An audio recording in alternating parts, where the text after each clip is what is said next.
नमस्कार दर्शक बंधु शुभ संध्या। आज संध्या रही देश विदेश राज्यर गुरुत्वपूर्ण खबर जहां आपण माने 10 मिनिट समय दे देखि परिबे। ता पूर्व आपण मानु गोटे अनुरोध वीडियो को लाइक करबा सहित आपनकर जिल्लार नाम मध्ये लिखि देबे जहा फल तुरंत आपनकर जिल्लार खबर मध्ये पाई परिबे। तबे कोन रही आज संध्यार खबर चलन ता ऊपर नजर पकाइबा। आसंता कालीठू आरंभ ହେବ विधानसभा शीतकालीन अधिवेशन। विधानसभा समय गांधी मार्ग को सीसीटीवी सर्वेलांस भीतर रखाଯିବ। विधानसभा ପାଇଁ कमिशनरेट पुलिस पक्षरु 8टी अस्थायी कैंप कार्यालय मध्ये प्रस्तुत होईछि। कालीठू डिसेंबर 30 तारिख पर्यंत विधानसभा शीतकालीन अधिवेशन चलिବ। सेपटे विरोधी दल नूतन रेकर्ड बाहरी कलेनी जहा फल एबे रो नेताको सहित टार्गेट मध्ये करिवे। मुख्यमंत्री कोन करिसंत 5 मास भितर से नै कि मध्ये निजर मत रखिबे। ता सहित विरोधी दल नेता मध्ये निजर मत रखिबा सहित मुख्यमंत्री को टार्गेट करिवे बोली कुआ जाउची। विभिन्न प्रकार योजना ठू आरंभ करिकि लोक मानक सहित कोन होईची कोन नाही आगो कोन हबो केमिति चलिबो से ऊपर मध्ये आलोचना हेबो। प्रथम दिन रे अतिरिक्त बजेट आ मुख्यमंत्री मोहन चरण माझी गृह रे आनिबे अतिरिक्त बजेट बोली कुआ जाउची। राज्य सरकार एबे काहाकू छाडुनाती एक्शन मोड रे एबे मंत्री फोन रे अधिकारी को कले तागिद कहउचंती जेउ भलिया राजपथ मरामती करूचंती आपण को जेल पठेबा कथा एमिति कोन काम करा जाय एभली अनेक कथा मध्ये कहउचंती। खोद नगर उन्नयन मंत्री कृष्णचंद्र महापात्र सीधा पहुंचथिले घटनास्थल उपरे आ फोन लगाइथिले एवं करिथिले मध्ये ट्यूशन। तेबे सूचना अनुसार मयूरभंज जिल्लार बांगिरपोषी स्थित द्वारश्रोणी घाटी रे रास्ता संप्रसारण पई दीर्घ दिन चालू रहउथिला काम जहा ए जाय सरिबार ना धरनी। अन्यपटे खराब रास्ता पई घंटा घंटा धरी जाम रहउची जातीय राजपथ 49 जहा फल यात्री माने नाही नथिबा असुविधा सम्मुखीन हेउची। तेबे तुरंत एनै काम सार आ तागिद मध्ये कले नहले कहले तुरंत तमको बाहरी करा जिवो एवं नहले जेल पठा जिवो। एभली मध्ये डायरेक्ट एक्शन मोड रे मंत्री एबे अछंती। तेणु एही सरकार रे जो माने एबे एपट सेपट काम करिवे तुरंत तांको ऊपर निया जिवो एक्शन। जारी है विज्ञप्ति नवेम्बर 25 तारिख में बंद रहिबो मुख्यमंत्री जन अभियोग शुणाणी। तेबे राज्य सरकार साधारण प्रश्न एवं साधारण अभियोग विभाग पक्षर सूचना जारी रही। या पूर्व 18 तारिख दिन मुख्यमंत्री जन अभियोग शुणाणी बंद रही। एबे 25 तारिख बंद रही बोली कह जाउची। जेउ माने आगुरु पंजीकरण करथिले तुरंत तांको ना आगे पड़िबो। तेबे मुख्यमंत्री को निजर अभियोग शुणाणी निजर समस्यार समाधान पई मुख्यमंत्री द्वारस्थ हुअंती किछि लोक आ मुख्यमंत्री मध्ये तांकर अभियोग बा समस्या शुणी समाधान खूब जल्दी करती। तेणु कह जाउछि एही 25 तारिख दिन मुख्यमंत्री को अभियोग शुणी बंद रहिबो।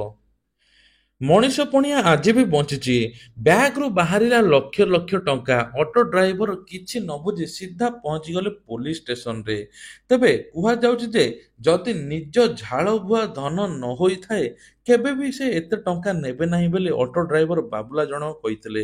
तेबे जो व्यक्तिଙ୍କର टंका होइतला पुलिस तदंत करी सेही व्यक्ति को टंका फेराइछि आ से व्यक्ति जनक ऑटो ड्राइवर को बहुत धन्यवाद जणेबा सहित भगवान सदृश मते करिसंती।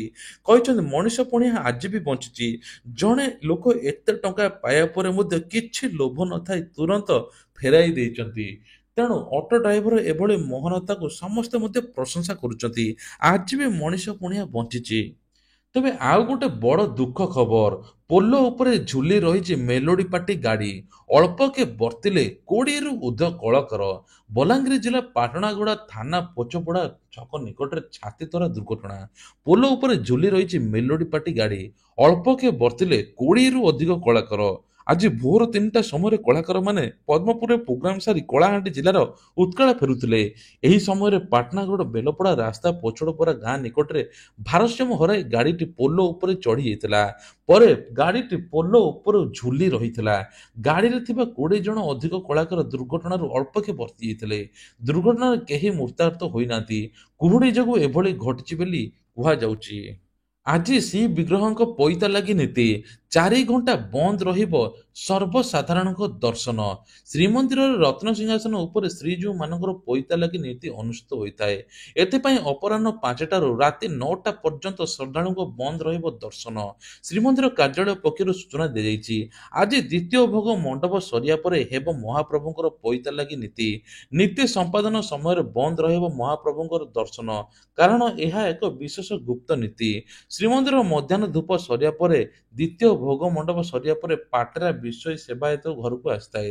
ବାସୁଙ୍ଗା ପାଟର ପଇତା ତାହାକୁ ଦଇତାପତି ସେବାୟତମାନେ ଭୋଗ ସରିବା ପରେ ଗର୍ଭଗୃହକୁ ପ୍ରବେଶ କରନ୍ତି। ତାପରେ ରତ୍ନ ସିଂହାସନକୁ ଉଠି ଦଇତାପତିମାନେ ପ୍ରଥମେ ମହାପ୍ରଭୁଙ୍କ ପାଟ ବସ୍ତ୍ର ଏବଂ ଶ୍ରୀଅଙ୍ଗକୁ ତନଖିଥାନ୍ତି। ତାପରେ ଆରମ୍ଭ ହୋଇଥାଏ ପଇତା ଲାଗି। ତେଣୁ ଆଜି 4 ଘଣ୍ଟା ବନ୍ଦ ରହିବ ଦର୍ଶନ। ଓଡ଼ିଶା ଆସିବେ ମୋଦି। 2 ମାସରେ ମୋଦିଙ୍କର 3 ଥର ଓଡ଼ିଶା ଗସ୍ତ, ଗୋଟିଏ ଦିନ ପୁଣି ରହିବେ। ତେବେ ଓଡ଼ିଶାକୁ ମାରାଥନ ଗସ୍ତରେ ପ୍ରଧାନମନ୍ତ୍ରୀ ନରେନ୍ଦ୍ର ମୋଦି ଆସିବେ। ତେବେ କୁହାଯାଉଛି ଆସନ୍ତା 2 ମାସ ଭିତରେ 3 ଥର ମୋଦି ଓଡ଼ିଶା ଗସ୍ତ କରିବେ ବୋଲି କହିଛନ୍ତି ରାଜ୍ୟ ବିଜେପି ସଭାପତି ମନମୋହନ ସାମଲ। ସରକାରଙ୍କ ଏକାଧିକ କାର୍ଯ୍ୟକ୍ରମରେ ସାମିଲ ହେବାର ଯୋଜନା ମଧ୍ୟ ରହିଛି। ଏଥିସହିତ ଓଡ଼ିଶାରେ ମୋଦି ଗୋଟିଏ ଦିନର ରହଣି କରିପାରନ୍ତି ବୋଲି ସୂଚନା ଦେଇଛନ୍ତି ମନମୋହନ ସାମଲ। ଡିସେମ୍ବର 31 ସୁଦ୍ଧା ସରିବ ରତ୍ନ ଭଣ୍ଡାର ମରାମତି କାମ। ଦିନେ 2 ଦିନ ଭିତରେ ଆରମ୍ଭ ହେବ କାର୍ଯ୍ୟ। ତେବେ ଦିନେ 2 ଦିନ ଭିତରେ ରତ୍ନ ଭଣ୍ଡାର ମରାମତି କାର୍ଯ୍ୟ ଆରମ୍ଭ ହେବ ବୋଲି ମନ୍ତ୍ରୀ କହିଛନ୍ତି। ଜାନୁଆରୀ 31 ସୁଦ୍ଧା ମରାମତି କାର୍ଯ୍ୟ ଶେଷ ହେବ। ଏହା ସହିତ ରତ୍ନ ଭଣ୍ଡାର ଗଣତି ମଣତି ଜାନୁଆରୀ 31 ତାରିଖ ସୁଦ୍ଧା ଶେଷ ହୋଇଯିବ। ଆଇନ ମନ୍ତ୍ରୀ ଏନେଇ ସୂଚନା ମଧ୍ୟ ଦେଇଛନ୍ତି। ପୃଥ୍ୱୀରାଜ ହରିଚନ୍ଦନ କହିବା ଅନୁସାରେ ଜିପିଏସ୍ ରିପୋର୍ଟରେ ରତ୍ନ ଭଣ୍ଡାର ଅନ୍ୟ କିଛି ସୁଡ଼ଙ୍ଗ ନାହିଁ। ଧାତବ ପଦାର୍ଥ ନେଇ ଯେଉଁ ପରିକଳ୍ପନା କରାଯାଉଥିଲା ସେସବୁ କିଛି ମଧ୍ୟ ନାହିଁ। କୌଣସି ଧାତବ ଅଳଙ୍କାର ମଧ୍ୟ ମିଳିନାହିଁ। ଦ୍ୱିତୀୟ ପର୍ଯ୍ୟାୟରେ 36 ଜଣଙ୍କ ସହିତ ଶ୍ରୀମନ୍ଦିର ପ୍ରଶାସନ ଆଲୋଚନା ମଧ୍ୟ ସରିଛି। ତେବେ ଏନେଇ ଏସ୍ଆଇ ସେଡ୍ୟୁଲ ମଧ୍ୟ ଦାଖଲ କରିବ। ତୁରନ୍ତ କାମ ଆରମ୍ଭ କରିବା ପାଇଁ ଏସ୍ଆଇକୁ ଶ୍ରୀମନ୍ଦିର ପ୍ରଶାସନ ପକ୍ଷରୁ କୁହାଯାଇଛି। ରତ୍ନ ଭଣ୍ଡାର ଭିତର ସଫା ପରେ ଶୀଘ୍ର ମରାମତି କାର୍ଯ୍ୟ ଆରମ୍ଭ ହେବ ବୋଲି କୁହାଯାଉଛି। ମୁଖ୍ୟମନ୍ତ୍ରୀଙ୍କର ବଡ଼ ଘୋଷଣା, ଉତ୍ତର ଓଡ଼ିଶାରେ ମିଶିବ ସୁନ୍ଦରଗଡ଼। କ୍ୟାବିନେଟ ମନ୍ତ୍ରୀଙ୍କୁ ମଧ୍ୟ ଦାୟିତ୍ୱ। ତେବେ ଓଡ଼ିଶା ମାନଚିତ୍ରରେ ହେବାକୁ ଯାଉଛି ଏକ ବଡ଼ ପରିବର୍ତ୍ତନ। ସୁନ୍ଦରଗଡ଼ ସହର ଏବେ ଉତ୍ତର ଓଡ଼ିଶାର ଅଂଶ ଭାବରେ ସାମିଲ ହେବ। ଏନେଇ ଖୋଦ୍ ରାଜ୍ୟର ମୁଖ୍ୟମନ୍ତ୍ରୀ ମୋହନ ଚରଣ ମାଝୀ ଘୋଷଣା କରିଛନ୍ତି। ଉତ୍ତର ଓଡ଼ିଶା ବିକାଶ ପରିଷଦରେ ସୁନ୍ଦରଗଡ଼ ସାମିଲ ହେବ ବୋଲି ମନ୍ତ୍ରୀ କହିଛନ୍ତି। ଉତ୍ତର ଓଡ଼ିଶା ବିକାଶ ପରିଷଦ ପାଇଁ ଟାସ୍କ ଫୋର୍ସ ମଧ୍ୟ ଗଠନ କରାଯାଇଛି। ପଶ୍ଚିମ ଓଡ଼ିଶା ବିକାଶ ପରିଷଦରେ ମଧ୍ୟ ସୁନ୍ଦରଗଡ଼ ସାମିଲ ରହିଛି। କିନ୍ତୁ ଜିଲ୍ଲାର ବିକାଶ ଉଚିତ ଭାବରେ ହୋଇପାରି ନାହିଁ। ତେଣୁ ଜିଲ୍ଲାର ତ୍ୱରାନ୍ୱିତ ବିକାଶ କରିବା ପାଇଁ ଏଭଳି ପଦକ୍ଷେପ ନିଆଯାଉଛି ବୋଲି କହିଛନ୍ତି ମୁଖ୍ୟମନ୍ତ୍ରୀ।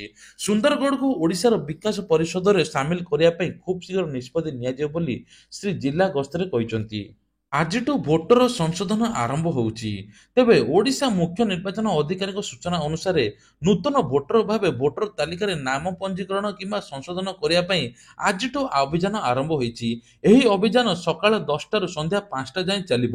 ଇଚ୍ଛୁକ ବ୍ୟକ୍ତିମାନେ ସେମାନଙ୍କର ଭୋଟର ତାଲିକାର ସଂଶୋଧନ ବା ଭୋଟର ତାଲିକାରେ ନୂତନ ଭାବରେ ପଞ୍ଜୀକରଣ ନିକଟସ୍ଥ ବୁଥ ସ୍ତରୀୟ ଅଧିକାରୀ ପାଖରେ ପହଞ୍ଚିବେ ଏବଂ କରିବେ। ଆସନ୍ତା 28 ତାରିଖ ପର୍ଯ୍ୟନ୍ତ ମଧ୍ୟ ଚାଲିବ। voters.eci.gov.in ୱେବସାଇଟରେ ମଧ୍ୟ ଅନଲାଇନ ଜରିଆରେ ମଧ୍ୟ ଏହି ବ୍ୟବସ୍ଥା ଉପଲବ୍ଧ ଅଛି।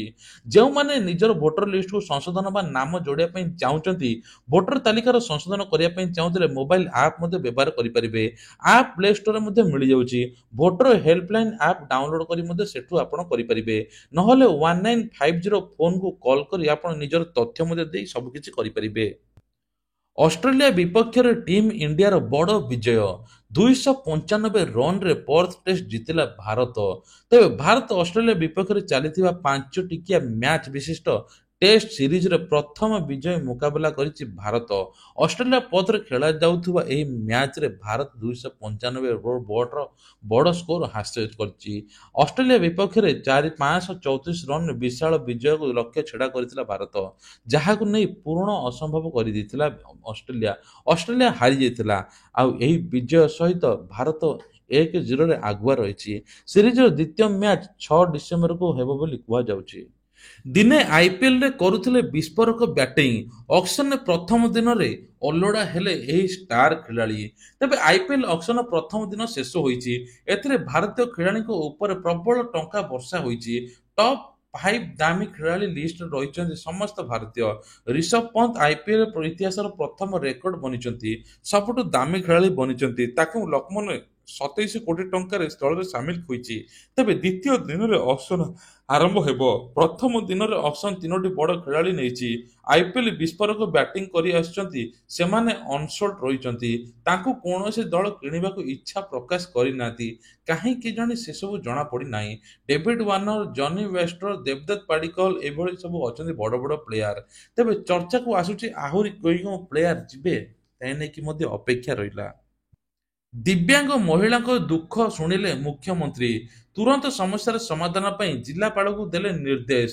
ତେବେ ମୁଖ୍ୟମନ୍ତ୍ରୀ ଶୁଣିଲେ ଦିବ୍ୟାଙ୍ଗ ମହିଳାଙ୍କ ଦୁଃଖ, ଜିଲ୍ଲାପାଳଙ୍କୁ ଡାକି ତୁରନ୍ତ ସମସ୍ୟାର ସମାଧାନ କରିବାକୁ ଦେଲେ ନିର୍ଦ୍ଦେଶ।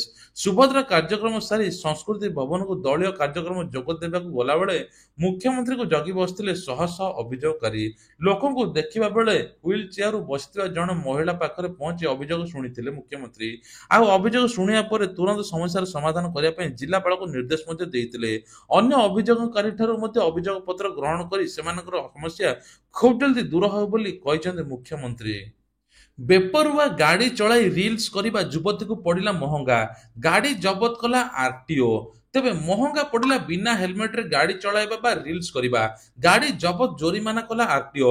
ଜଣେ ଯୁବତୀ ବିନା ହେଲମେଟରେ ବେପରୁଆ ଭାବେ ଗାଡ଼ି ଚଳାଇବା ସହିତ ରିଲ୍ସ କରୁଥିବା ନେଇ ଟ୍ୱିଟ୍ ଆରଟିଓକୁ ଜଣାଇଥିଲେ ନାରାୟଣ ବିଶ୍ୱାଳ।